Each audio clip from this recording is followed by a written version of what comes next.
اللہ عظیم و صدق رسول اللہ کریم۔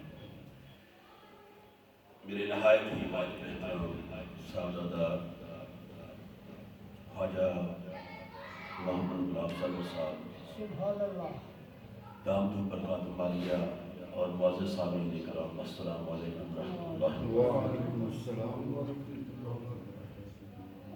میں حسب سال ایک مضمون تھا میرے ذہن میں، تو یہاں آ کے میں نے دیکھا وہ اس بات کی یاری سبحان اللہ میں نے کہا اس کو ذرا سائڈ کرتے ہیں، اسی کے اوپر تھوڑا سا گفتگو کرتے ہیں کہ اللہ نے قرآن مجید میں ارشاد فرمایا، اے بندے فاذکرونی، تم مجھے یاد کرو، اذکرکم، میں تمہیں یاد کروں گا۔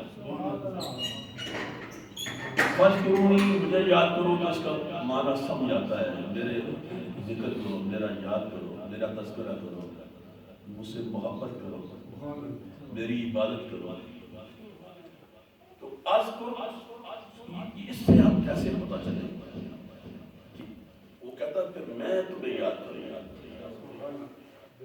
اللہ کی ذات پہلے ہمیں یہ کہتی ہے تم مجھے یاد کرو، میں تمہیں یاد کروں۔ سبحان اللہ اللہ نے جب انسان کو 40 سال 50 سال 100 سال 90 سال کی یہ جو ٹائم پیریڈ دیا ہے زندگی کا، کہ میں نے بندے تجھے اتنا ٹائم دیا ہے، بس تم مجھے یاد کر۔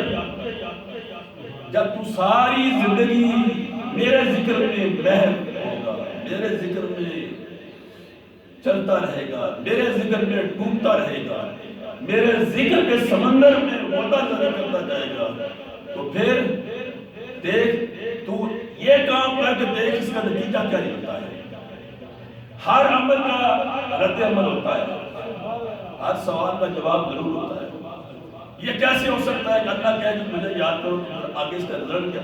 اللہ نے رزلٹ بھی بتا دیا، نتیجہ بھی بتا دیا کہ تم مجھے یاد کرو، میں تمہیں یاد کروں۔